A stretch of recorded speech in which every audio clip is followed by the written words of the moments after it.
llámele también unción, llámele el derramamiento de la gracia, llámele como llámele. Pero es, hermano, una señal de autoridad. El que habita, ojo, al abrigo del Altísimo morará bajo la sombra del Omnipotente. Mira, hermano, llegar a sentir el olor de Dios, llegar a sentir el calor de Dios, llegar a estar en la presencia de Dios, es un principio de autoridad.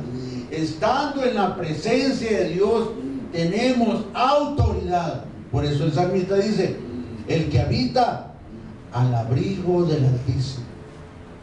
Ser rodeados por su presencia, ser impregnados de su olor, ser impregnados de su gracia. El que habita, ojo, el que habita significa el que ha trasladado su tienda a la presencia de Dios, el que ha movido toda su vida, su cuerpo, alma y espíritu a la presencia de Dios.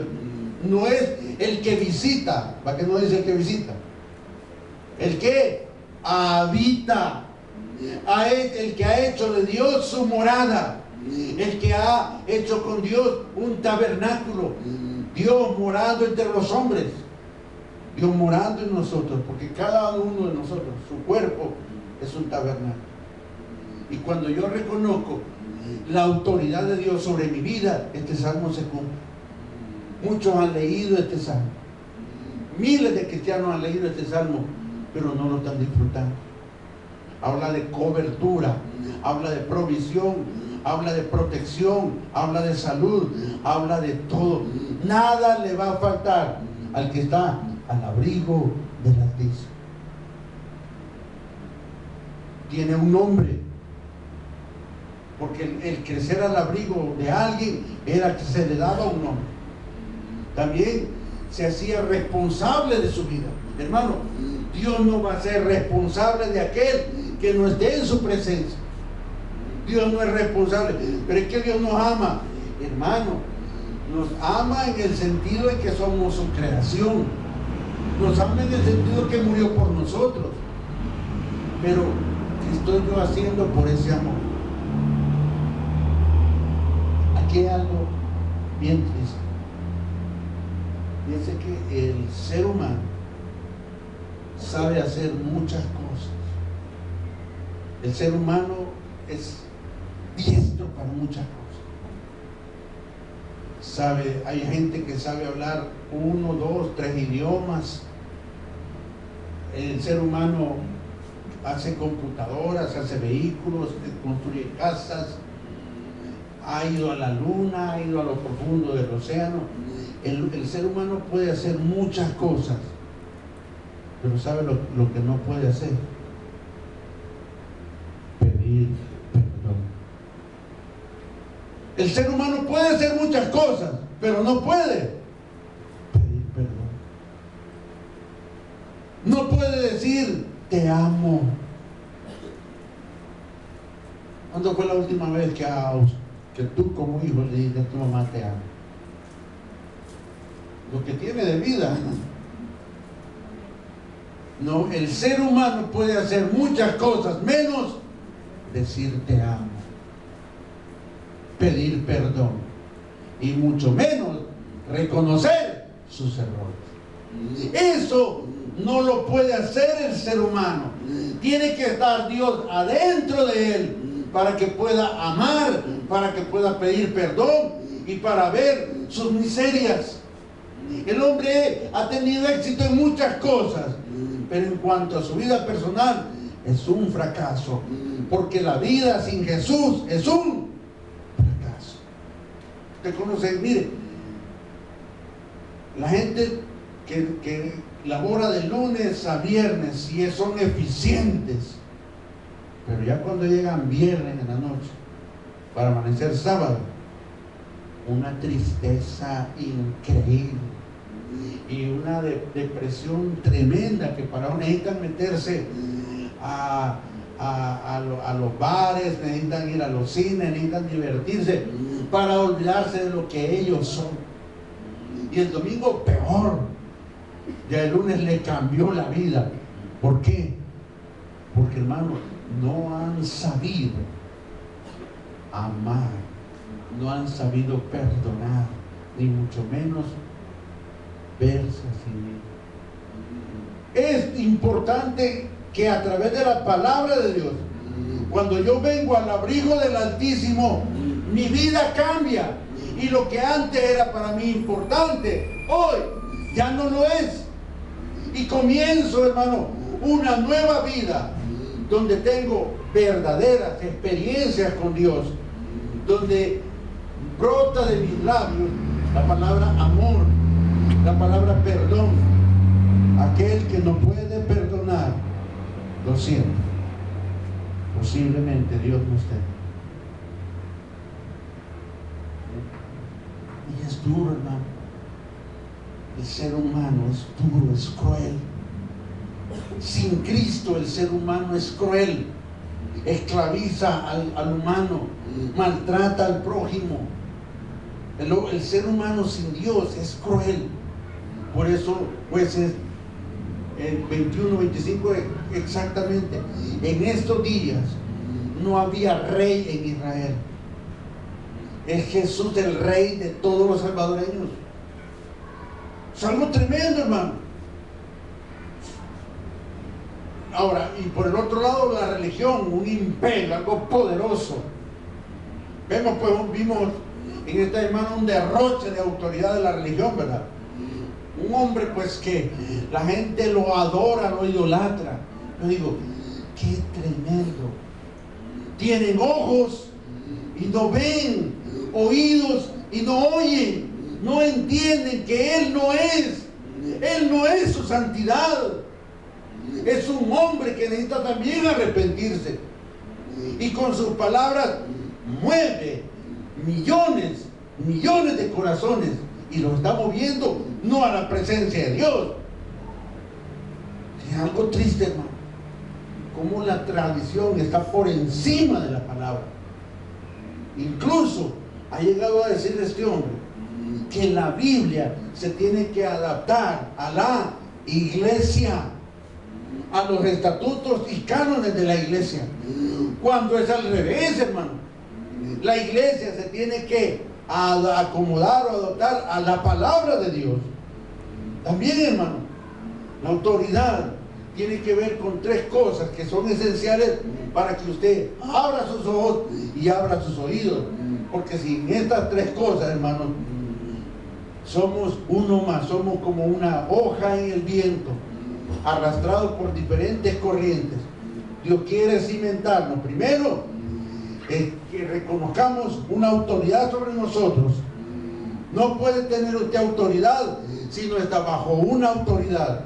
Reconocer la cobertura y el señorío de Dios sobre nosotros. En segundo lugar, la autoridad tiene que ver con tres cosas. Número uno, identidad. El que tiene autoridad tiene identidad. Número dos, el que tiene autoridad tiene palabra. Dios lo usa eficazmente. Tiene palabras de bendición, tiene palabras de consuelo, tiene palabras del cielo. Y número tres, ejerce gobierno sobre las potestades del enemigo. Tiene autoridad, tiene palabra y tiene gobierno. La autoridad es un principio del reino que la iglesia tiene que practicar.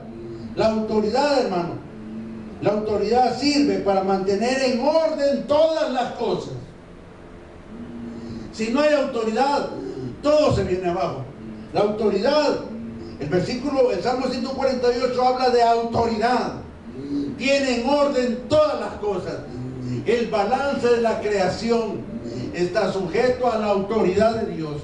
Los planetas no chocan, no se salen de su órbita, los cometas mantienen su trayectoria, y aunque hay millones de estrellas, ninguna choca entre ellas. ¿Por qué? Porque hay una autoridad sobre la creación. La autoridad da equilibrio, pero tiene que haber un reconocimiento de que tenemos que estar bajo esa autoridad.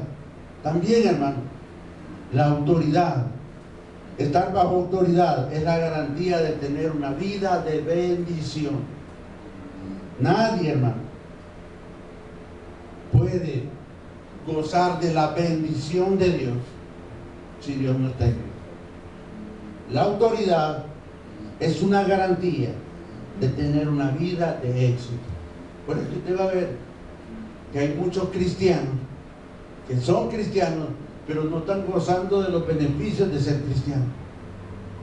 Yo soy cristiano, sí, pero no está gozando, no está viviendo en victoria. Todo hijo de Dios fue hecho para vivir en victoria. Decía un hermano, el hermano John MacArthur, decía esto: el hombre, fíjate, no fue hecho para hacer el ridículo.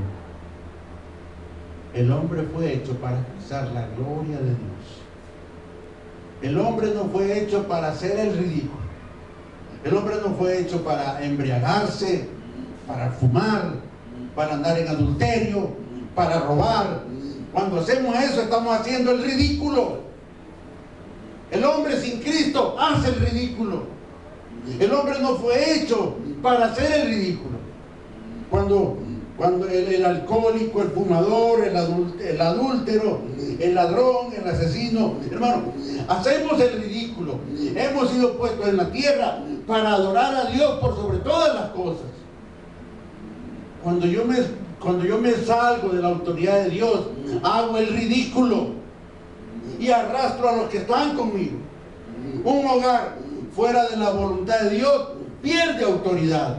Una vida fuera de la voluntad de Dios pierde autoridad. Una vida que no adora a Dios pierde autoridad. Una vida que no es constante y continua en su búsqueda de Dios pierde autoridad. Y hermano, sin autoridad somos bocados del diablo.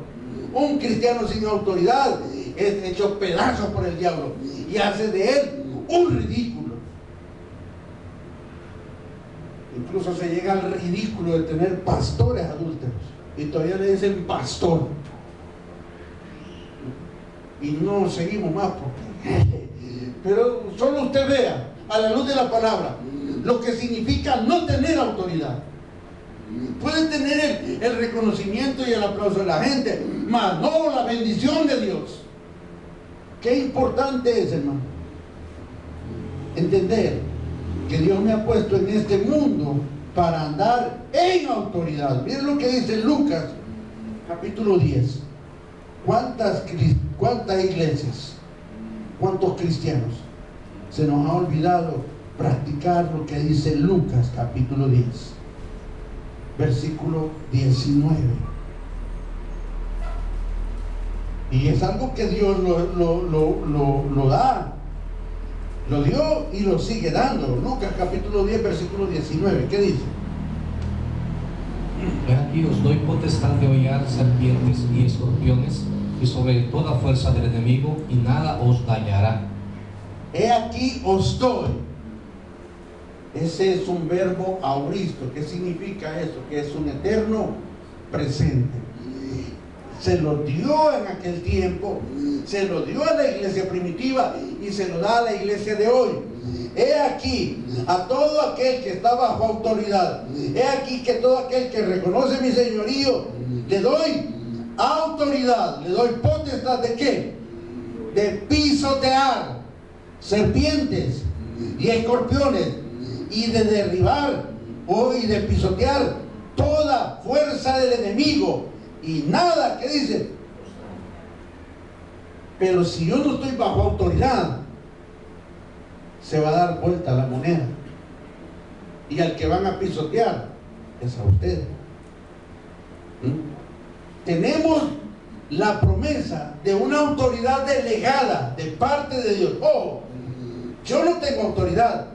Tengo una autoridad delegada de Dios que me dice a mí, según la palabra: he aquí os doy autoridad, potestad de hollar, número 1, serpientes, que sería el mismo demonio, escorpiones, que son los seguidores de Satanás, y sobre toda fuerza, ojo, está hablando de fuerza, de toda fuerza del enemigo, y nada os dañará.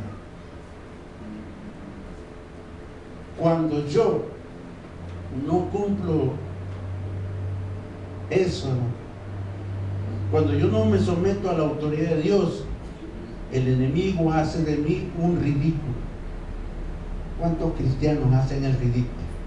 Engañándose a sí mismo con una vida que no agrada a Dios.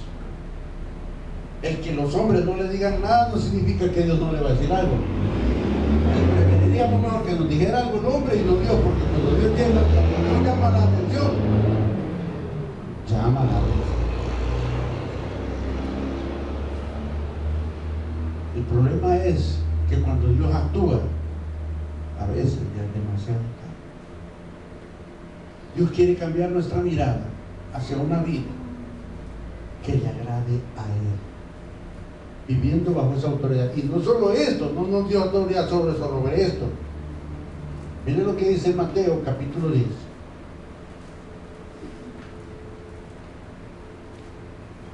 Mateo capítulo 10. No tengo autoridad solo sobre esto, hermano. Miren lo que dice.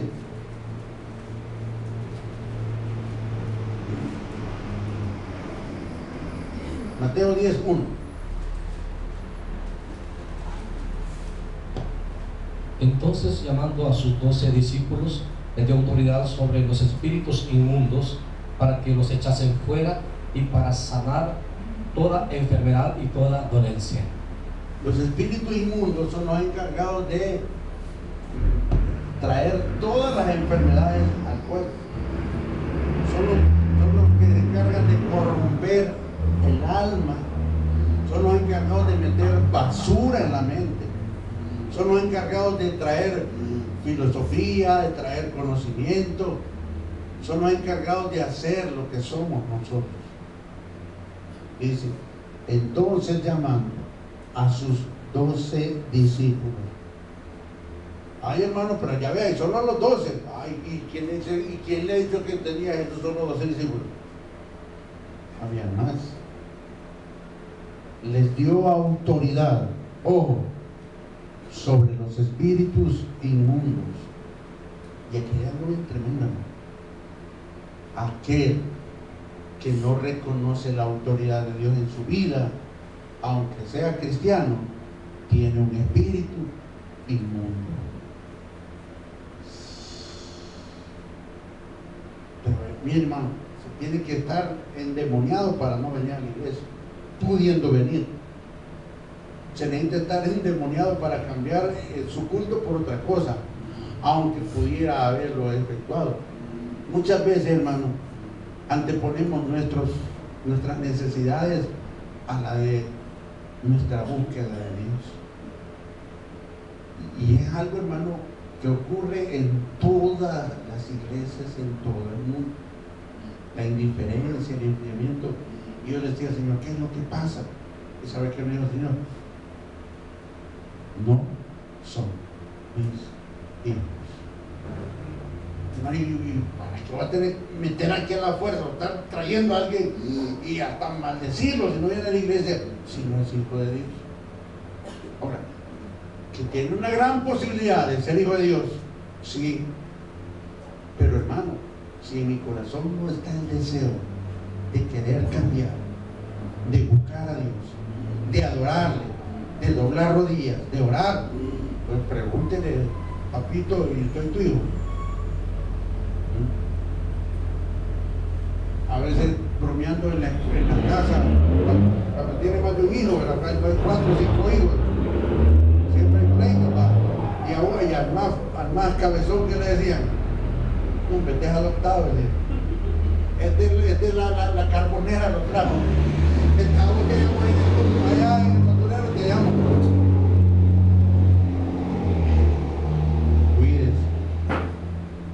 Cuidémonos, porque incluso esto abarca pastores. De hecho, en las películas del rapto, yo no sé por qué los pastores se quedan, todos se van, todos los pastores se quedan, porque el mal comienza con el liderazgo.